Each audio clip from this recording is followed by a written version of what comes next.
지난 한 주간 어떤 삶을 사셨는지 모르겠습니다. 혹시 일이 좀 안 풀린다, 왜 이렇게 해나가려고 하는데 일이 하나하나 좀 막히지? 라고 하는 경험을 하신 분이 계셨나요? 그러면 그 막으심은 어쩌면 우리를 하나님의 뜻으로, 하나님의 품으로 인도하신 하나님의 손길일 수 있습니다. 결국에는 우리는 하나님의 손에 이끌려 그분의 품으로 인도함을 받게 될 것입니다. 그리고 확실한 것은 우리가 주님의 품에서 안식하기 전까지 우리는 결코 안식을 누릴 수 없을 거예요. 우리가 막 이곳에 가면 우리가 쉴 수 있을 거야 라고 생각해서 막 그곳으로 가는데 그 길이 막히고, 그러면 다른 길로 가볼까 했는데 다른 길이 막히는 이유는 하나님이 우리가 원하는 것을 얻지 못하게 하려고 막으시기 때문이 아니에요. 우리가 쉬지 못하게 하기 위함이 아니에요. 우리가 진짜 쉴 수 있는 곳, 진짜 안식을 누릴 수 있는 곳은 오직 하나님의 품이라는 것을 아시기 때문에 그 길로 하나님이 인도하시는 거거든요. 그래서 우리가 혹시 살아가다가 좀 막히는 일이 만나면 주님께 물을 수 있었으면 좋겠습니다. 하나님, 제가 지금 이런 상황 가운데에 어디로 가야 합니까? 어떻게 가야 합니까? 그렇게 하나님께 묻고 하나님께 대답을 듣고, 그러면서 걸어감으로 주님과 동행하는 모든 예삼의 청년분들이 되기를 축복합니다. 우리가 모두 알고 있는 사실들이 있어요. 모두 알고 있는 사실들이 뭐냐면, 어릴 적에 봤던 디즈니 동화의 결말은 사실은 사실이 아니라는 거. 어릴 적 우리가 읽었던 디즈니 동화의 결론부는 늘 대부분 어떻게 끝나죠? 그래서 왕자와 공주님이 결혼해서 행복하게 살았답니다. 이게 끝이에요. 하지만 우리는 이미 다 알고 있죠. 그리고 특별히 여기에 제 눈에도 결혼한 커플들이 굉장히 많이 보이는데, 결혼하면 끝인가요? 우리가 혹시 나 결혼 너무 하고 싶어, 결혼했으면 좋겠어 라고 생각하시는 분들도 아마 다 알고 있을 터인데, 결혼하면 끝입니까? 결혼하면 그때부터, 우리 다 결혼한 분들은 알잖아요. 아직 너희들 인생을 몰라. 결혼하면 그때부터 제대로 된 인생을 사는 거야 라는 생각을 우리가 할 수 있잖아요. 우리가 예삼을 다니다가 졸업한 분들이 있어요. 졸업한 분들 가운데 예삼을 정말 열심히 섬기다가 작년부에 가신 분이 저에게 이러한 얘기를 해줬는데 제가 너무 기억에 남았습니다. 뭐라고 이야기해줬냐, 이렇게 말했어요. 목사님, 작년부가 진짜예요. 작년부가 진짜예요. 이때까지는 사실은 예삼은 약간 튜토리얼이었던 것 같아요. 여기서 열심히 훈련받다가 정말 제대로 신앙생활하는 것은 작년부인 것 같아요. 이렇게 말해줬던 게 약간 기억에 남아요. 제가 뭐 여러분들 작년부 올라가는 걸 겁주기 위해서 이런 말 하는 게 아니고요, 열심히 또 그때에 맞춰서 하나님께서 인도하시는 발걸음에 맞춰 가야겠죠. 중요한 것, 제가 하고 싶은 말은 이거예요. 뭐냐면 우리는 다 안다는 거죠. 우리가 원하는 것을 얻었다고 하더라도 그것이 끝이 아니라 시작이라는 것을. 대학에만 들어가면, 그래서 입시에 성공했어요. 하지만 대학에 들어가서 끝이 아니라는 거 다 알고 있죠. 취업만 하면, 결혼만 하면, 이 시험만 합격하면 그 다음부터 뭐예요? 본격적으로 다시 스타트하는 거잖아요. 그게 우리들의 삶 아닙니까? 사실 신앙도 마찬가지라는 생각을 하게 됩니다. 여러분들, 예수 믿으면 끝 아니에요. 제가 이 이야기를 좀 하고 싶은데, 오늘은 예수님 믿었으면 나 이제 예수님 믿었으니까 이제 끝, 이 절대 아닙니다. 지난주에 혹시 우리 영상 가운데 예삼의 형제들 나오셔서 예수님 믿게 되고 교회 생활 잘하게 되었다 라고 하는 간증 영상 한 거 혹시 본 것들 기억하시죠? 그때 우리 세현 전재님 참 은혜로운 간증 해주셨는데, 세현 전재님은 예수님을 모르고 교회를 안 다니다가 예수님 믿고 알게 되었거든요. 그때 뭐라고 얘기했냐면 이렇게 얘기했어요. 주저하지 마시고 전도하시면, 교회에 일단 나오면 그 다음부터 하나님이 하실 테니까 걱정하지 마세요, 이렇게 말씀해 주셨는데, 제가 말하고 싶은 건 이거예요. 누군가가 예수님을 안 믿었던 누군가가 전도해서 예수님을 믿게 됐어요. 그럼 우리는 끝이다 라고 생각하기 쉬운데 사실 끝이 아닙니다. 그때부터 제대로 시작이 있는 거죠.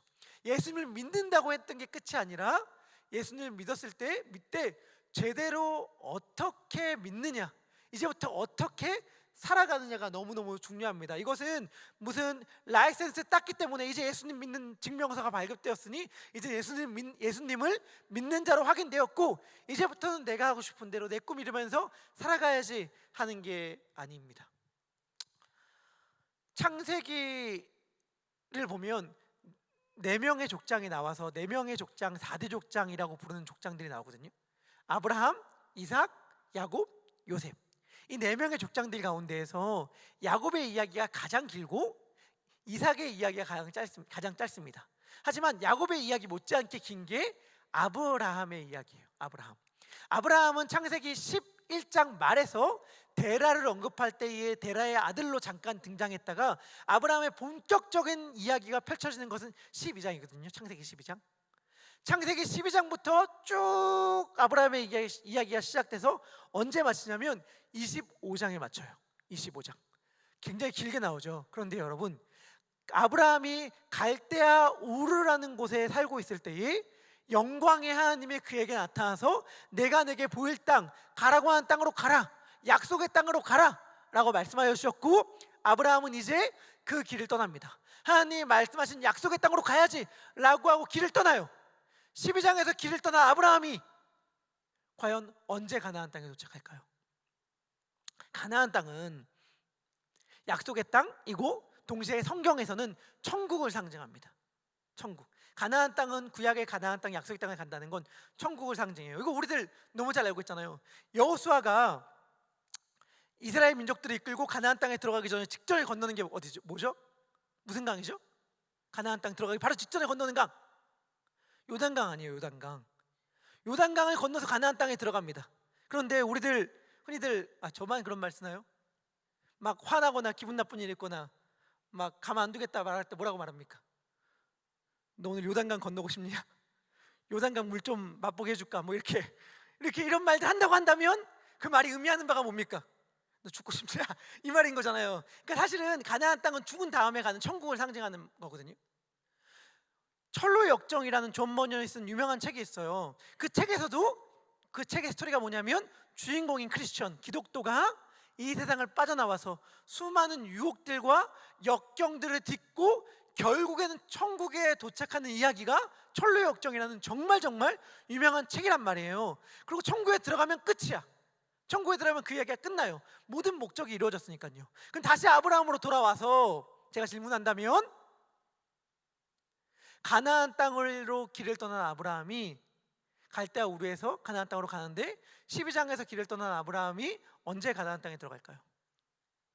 우리가 언뜻 가나안 땅의 천국이라고 생각한다면 25장에서 눈 감기 직전에 드디어 내가 하나님이 약속하신 땅을 밟았다 라고 말하면서 눈 감고 이 세상을 떠나야 맞는 것 같은데, 언제 가나안 땅에 도착하냐면 12장 1절에서 하나님이 가라고 말씀하시고 12장 5절에서 도착해요. 그러니까 12장에 1절에서 출발해서 5절에 도착하고 그 다음부터 이야기는 뭐냐? 가나안 땅에서의 이야기예요. 아브라함이 가나안 땅에 도착했을 때 나이를 75세라고 성경은 말합니다. 75세. 그리고 아브라함이 죽었을 때 나이가 175세라고 말해요.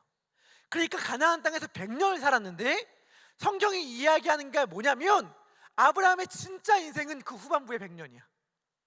아브라함의 진짜 인생은 가나안 땅 들어간 다음부터 그의 진짜 인생이 펼쳐지는 거야 라고 이야기하는 거예요. 이것은 너무 중요해요. 우리도 마찬가지인 거예요. 우리도 성경이 뭐라고 얘기하냐면 너희들의 진짜 인생은 예수님 믿고 난 뒤부터야. 예수님을 어떻게 믿는 건지, 나랑 어떻게 동행하는 게 진짜 인생인 건지를 이제부터 시작하는 거야 라고 말하는데, 사실은 정직하게 우리가 우리들의 삶을 돌아본다면 우리는 어떠한 삶을 살고 있느냐? 나 살고 있는 거 맞나? 라고 하면서 손가락을 콧구멍에 댑니다. 숨을 내쉬고 숨이 들어마시고 하는 걸 확인하면서 나 살아있네 라고 하는 식. 무슨 말이냐면 어떻게 살아가고 있는가는 따지지 않고, 어떻게 내가 생활하고 있는가는 따지지 않고, 그냥 살아있느냐만 확인하는 방식의 삶을 우리가 신앙인의 삶이다 라고 오해하는 경우가 너무 많아요. 내가 그리스도인으로 어떻게 살아가는가는 중요하지 않고 그냥 내가 그리스도인인가? 만 날마다 확인하면서 맞아, 나 그리스도인이지 하면 끝이에요. 성경은 결코 이러한 삶으로 우리들을 초대하지 않았습니다. 성경은 이제부터 나와 함께 제대로 예수 믿는 게 뭔지를 네가 걸어가야 돼 라고 하는 진정한 신앙인의 삶, 진정한 그리스도의 삶으로 우리를 초대한단 말이에요. 그것이 무엇이냐? 저는 오늘 그것 가운데 두 가지를 히브리서 11장 본문의 말씀을 통해서 살펴보려고 합니다. 첫 번째는 뭐냐면 약속을 받지 않았지만 믿음으로 사는 삶이고, 두 번째는 우리를 부끄러워하지 않는 하나님의 사랑인데, 이 두 가지를 하나씩 살펴보려고 합니다. 첫 번째, 약속을 받지 않았지만 믿음으로 사는 길입니다. 우리 함께 히브리서 11장 13절의 말씀을 같이 읽도록 하겠습니다. 시작. 이 사람들은 다 믿음을 따라 죽었으며 약속을 받지 못하였을 때 그것들을 멀리서 보고 환영하며 또 땅에서는 외국인과 나그네임을 증언하였으니. 아멘. 여기서 뭐라고 말하냐면, 이 사람들은 아마 앞에서 나온 아브라함과 사라를 가리키는 말일터인데, 이 사람들은 믿음을 따라 살다가 죽었대요. 그런데 약속을 받지 못하였다라고 이야기합니다. 여기서 약속을 받지 못하였다는 말은 이런 뜻은 아니에요. 어떤 뜻은 아니냐면, 하나님이 약속하신 적 없다 이런 건 아니에요. 약속을 받지 못했다는 말은 약속을 하지 않았다는 뜻은 아닙니다. 왜냐하면 바로 앞에 11절에 어떤 이야기가 나오냐면, 믿음으로 사라가 잉태한 이야기가 나오는데, 약속하신 이를 미쁘신 줄 알았다 이렇게 말하거든요. 미쁘다라는 말은 믿음직하다, 신실하다, 내가 신뢰할 만하다 이런 뜻이에요. 그러니까 사라를 향해 칭찬할 때 뭐라고 칭찬하냐면, 약속하신 분이 믿을 만한 분인 줄을 알았다 라고 칭찬했기 때문에 사라와 하나님은 약속을 했어요. 그러면 약속을 받지 못했다는 말은 무슨 뜻이냐면 이겁니다. 약속한 그것을 직접 눈으로 손으로 받지 못했다. 그러니까 하나님께서 우리 가운데 약속을 해주셨어요. 내가 너 이거 줄게 라고 약속했어요. 제가 아들이랑 약속합니다. 너 생일날 내가 장난감 사줄게. 약속했는데 생일이 됐는데 장난감을 받지 못한 거예요, 우리 아들이. 그렇지만 아빠가 장난감을 줄 거라고 믿고 살아갔다 라고 하는 말의 의미가, 믿음을 따라 살다가 죽었다, 하지만 약속을 받지 못했다라는 말의 의미입니다. 제가 질문해 볼게요. 어떻게 이들은, 어떻게 사라는, 어떻게 아브라함은 약속을 받지 못했지만 믿음을 따라 살아갈 수가 있었을까요? 창세기 11장 12절은 이렇게 얘기합니다. 우리 창세기 11장 12절 우리 같이 읽도록 하겠습니다. 시작.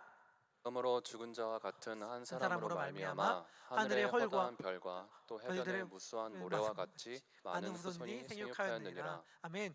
여기서 뭐라고 성경에 얘기하냐면, 죽은 자와 같은 한 사람이라고 얘기합니다. 죽은 자와 같은 한 사람은 누구냐면, 사라를 가리키는 게 아니라 저기 남성형이 있었기 때문에 아브라함을 가리키는 거예요. 로마서 4장 19절에도 이렇게 얘기하거든요. 그가 백사가 되어 자기의 몸이 죽은 줄 알고.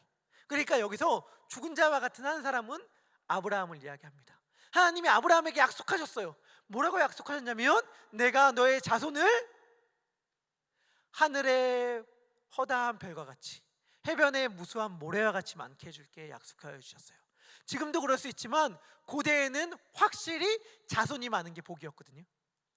자식들이 많은 게 복이었어요.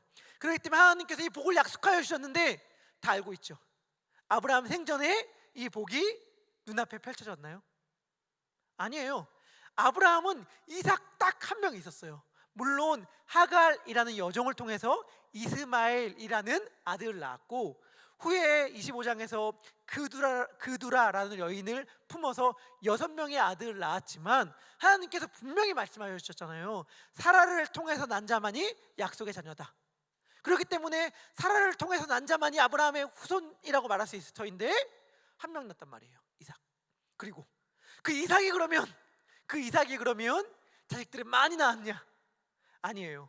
물론 아브라함은 이삭이 자식을 낳을 때까지 생존해 있었지만, 너무 아이러니하게도 이삭 역시 자식을 갖지 못했습니다.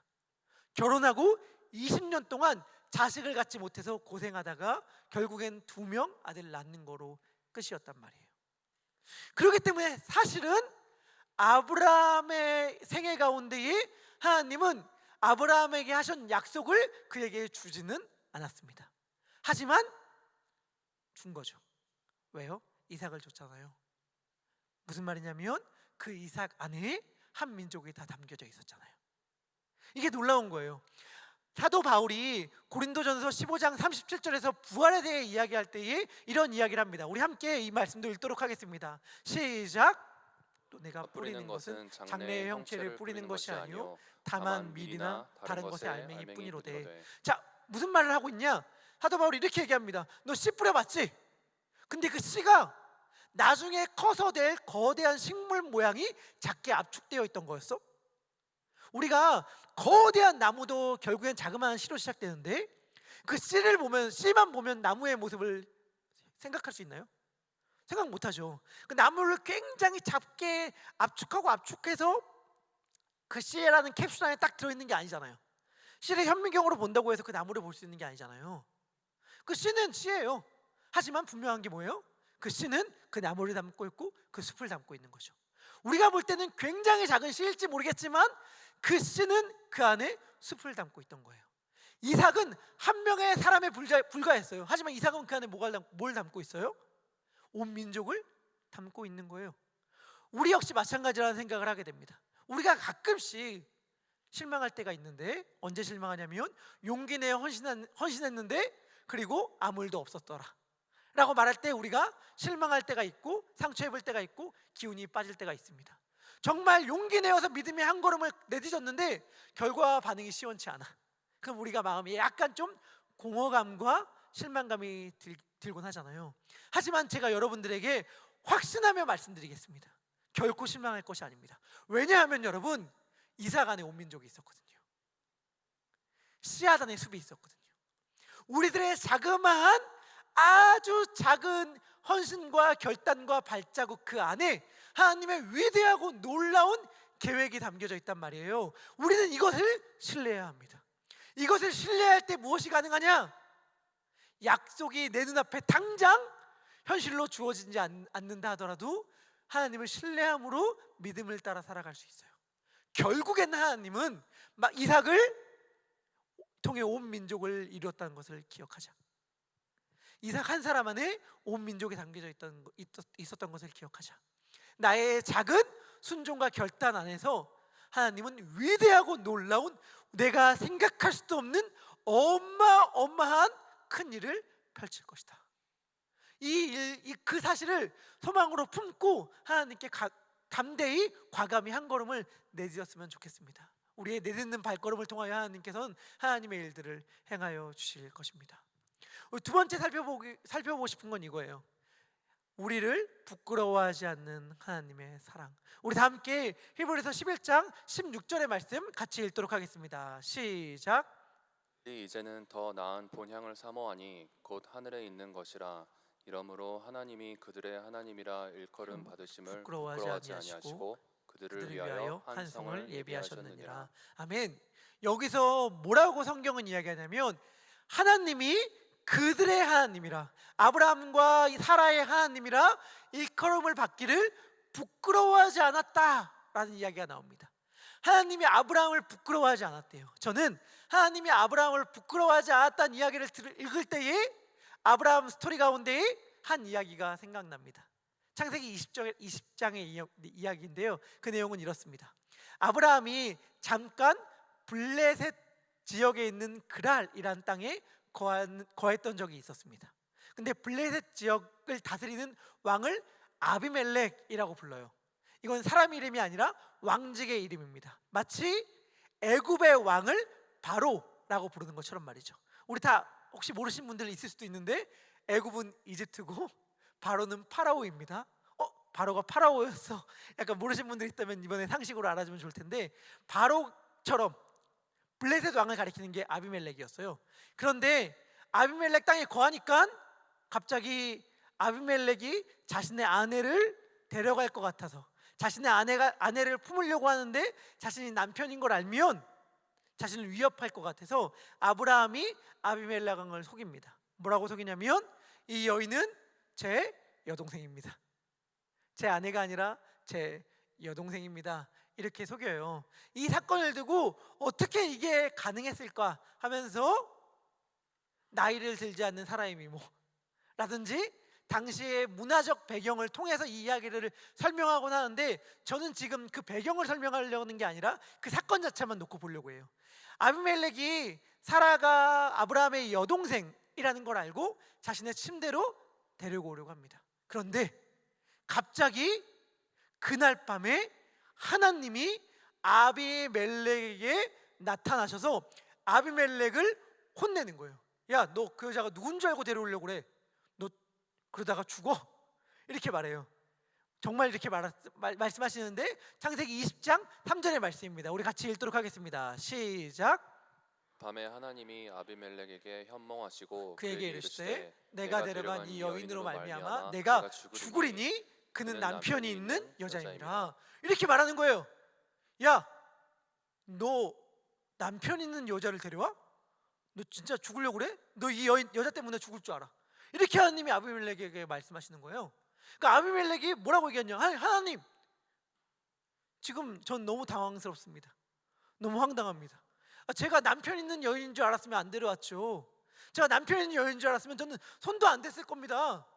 저는 그냥 아브라함이 여동생이라고 했기 때문에 데려오려고 했던 거지, 저는 정말 억울하고 저는 정말 떳떳합니다 라고 이야기합니다. 20장 4절부터 5절의 말씀입니다. 같이 읽도록 하겠습니다. 시작. 아비멜렉이 그 여인을 가까이 하지 아니하였으므로 그가 대답하되 주여 주께서 의로운 백성도 멸하시나이까. 그가 나에게 이는 내 누이라고 하지 아니하였나이까. 그 여인도 그는 내 오라비라 하였사오니 나는 온전한 마음과 깨끗한 손으로 이렇게 하였나이다. 아멘. 아비멜렉은 떳떳하고 당당합니다. 그리고 억울합니다. 그 여인도 그 여자도 이 사람은 남편이 아니라 내 오빠라고 말했습니다. 나는 온전한 마음과 깨끗한 손으로 이렇게 하였습니다 라고 하면서 하나님 앞에 자기의 억울함을 아비멜렉이 항변합니다. 그러니까 하나님 뭐라고 한 줄 아세요? 하나님 뭐라고 한 줄 아세요? 이렇게 말씀하세요. 하나님이 나도 알아. 나도 알아. 네가 죄 없는 거 알아. 그냥 네가 혹시 여인 때문에 죄를 범할까 봐 내가 나타나서 너한테 뭐라고 했던 거지, 나도 너가 죄 없고 잘못 없는 거 알아 라고 하나님이 말씀하여 주세요. 그게 6절의 말씀입니다. 우리 6절의 말씀도 같이 읽도록 하겠습니다. 시작.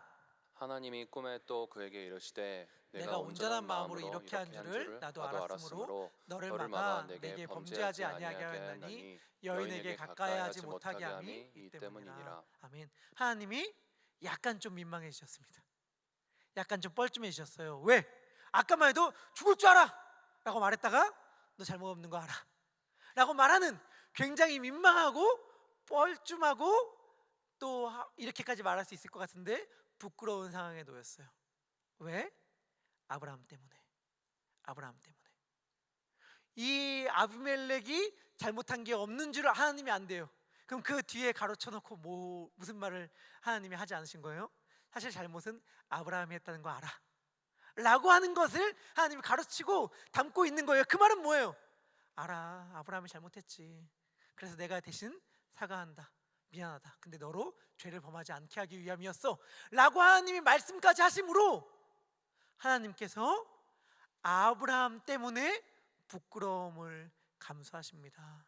왜? 하나님이 아브라함을 사랑하시니까. 제가 설교 가운데 제가 존경하는 분의 설교를 듣다가 그분이 설교 가운데 이러한 예화를 드는 걸 들은 적이 있어요. 5월 달이 되면 가정의 달이라서 보통 신문에 자기의 부모님과 관련된, 자기의 가족과 관련된 글들을 투고해서 실리곤 하는데, 어떤 중년의 여성이 자신이 어렸을 때 사춘기 중학교 때 겪었던 어머니에 대한 미안한 마음을 글로 쓴 거예요. 그 내용은 이러했습니다.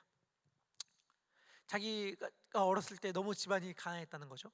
너무 집안이 어려워서 어머니가 뭘 했냐면, 행상이라고 말하면 우리 청일 친구들 알려나요?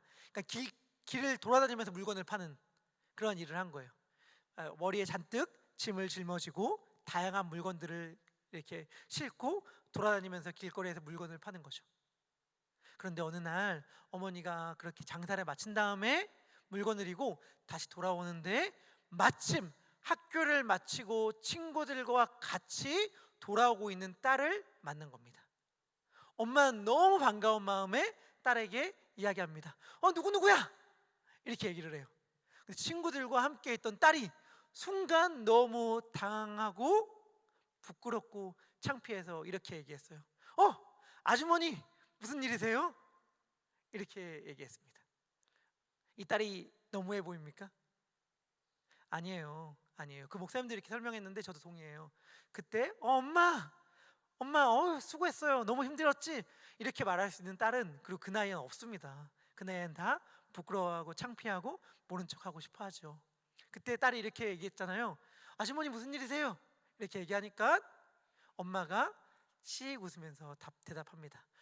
그냥 지나가는 길이야 라고 하고 지나갔어요. 중년이 된 그 여성이 그때 엄마에게 너무너무 미안했노라고 그 글을 쓴 거였거든요. 근데 우리 너무 잘 알고 있죠. 그거는 엄마라서 가능한 거잖아요.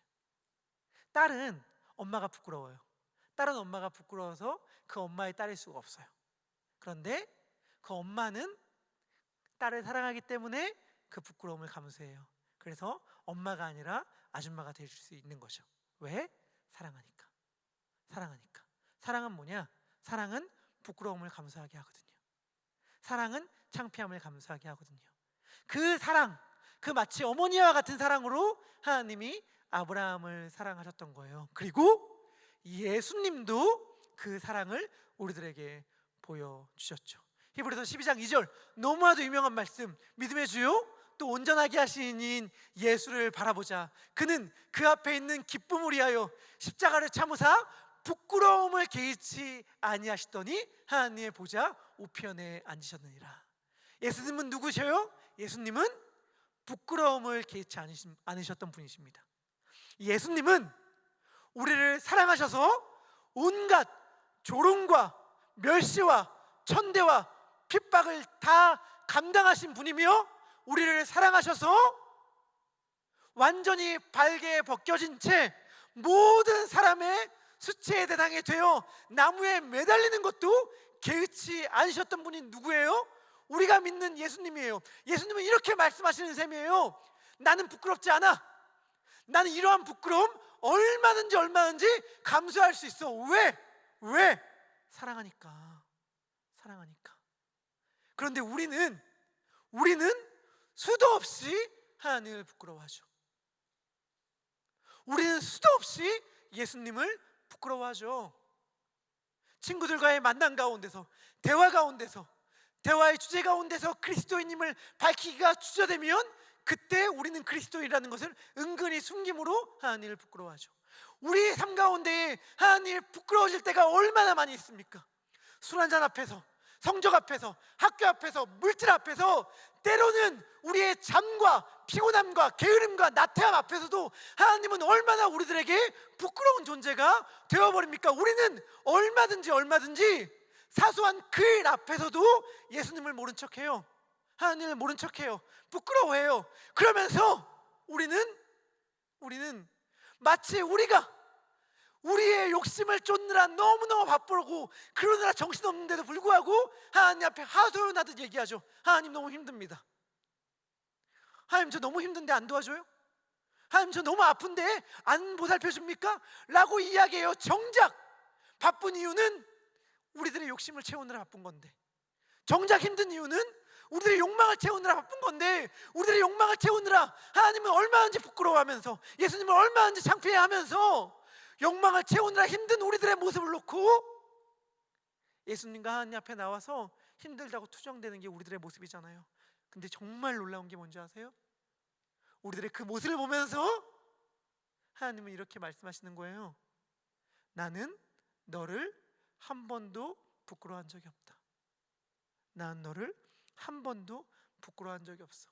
제가 히브리서 11장 16절의 말씀이 너무 가슴에 와닿았던 건 이거예요. 왜 얄궂게 히브리서는 그들의 하나님이라 일컬음을 받기를 자랑스러워하시고 이렇게 말하지 않았을까?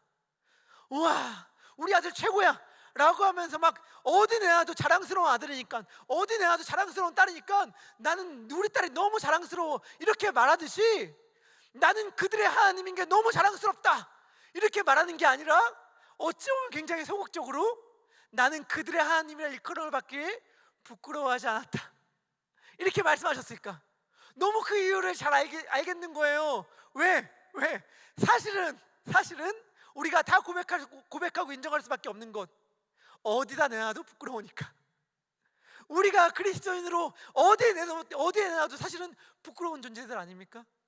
우리가 어디 가서 솔직히 그리스도인이라고 자랑스럽게 말하면서 우리들의 타이틀을 이야기할 수 있겠어요. 그런데 정작 하나님이 그렇게 말씀하신다니까요. 난 너를 한 번도 부끄러워한 적이 없어. 난 널 한 번도 부끄러워한 적이 없어. 내가 널 얼마나 사랑하는 줄 아니? 심지어 아브라함의 범죄로 인해서 하나님이 민망함을 감당해야 되는 그 순간에도 아브라함을 뭐라고 하지 않아요. 아브라함을 뭐라고 하지 않아요. 우리를 위해서 십자가에 달려 죽는 그 순간에도, 우리를 위해 부끄러움을 당하는 그 순간에도 예수님은 말씀하여 주셨잖아요. 아버지여, 저들을 용서하여 주시옵소서. 그 음성은 단지 로마의 병정들만 향한 것이었겠습니까? 예수님을 십자가에 못 박으면서도 그것이 부끄러운 일인 줄도 모르고 그 사랑을 외면한 채 살아가는 우리들을 향하여 하시는 말씀 아니겠어요? 신앙의 길이라는 건 무엇이냐? 믿음의 길이라는 건 무엇이냐? 예수를 믿는다는 건 뭐냐면 이 신앙의 길 가운데에서 그 사랑을 경험하는 것입니다. 그 사랑을 경험하는 거예요.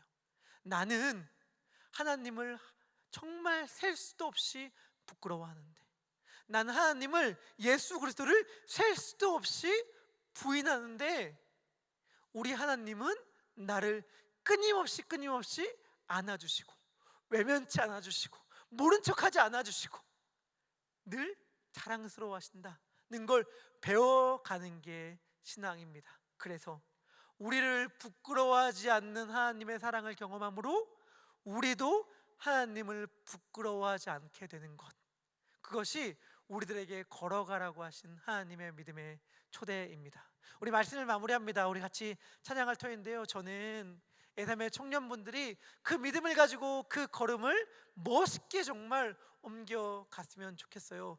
우리가 믿음의 길로 초대받으면 그때부터 힘들기 시작하거든요. 너무 당연한 거예요. 왜냐하면 아브라함과 사라는 잘 살고 있었는데 이제는 아무도 모르는 그 땅 가운데서 좋은 집이 아니라 장막에서 거하게 되는 삶으로 살아가게 되었거든요. 하지만 그들에게는 보이지 않는 그 하늘의 본향을 바라보는 믿음이 있었고, 또 하나, 이제부터 그들의 가치관은 바뀌기 시작했단 말이에요. 여러분들이 무엇을 추구하고 살아가는지 모르겠지만 예수를 믿는다고 하는 것은 우리들이 추구하는 그 가치관을 예수님의 도움을 받아 더 잘 이루기 위해서가 아닙니다. 혹은 예수님의 것은 딱 챙겨놓고 나는 내 것 이제 챙겨야겠다, 예수님 믿는 믿음 챙겨놓고, 이것도 아니에요. 예수님이 우리들의 가치관과 방향을 틀어줌으로 세상 사람들과 예수님을 모르는 사람들과 그리고 예수님을 알기 전에 나와는 다른 길을 걸어가는 것, 그것이 우리들에게 예수님이 초대하는 길이며, 그 길을 걸어갈 때 우리는 우리를 부끄러워하지 않는 하나님의 사랑을 경험하게 될 것입니다.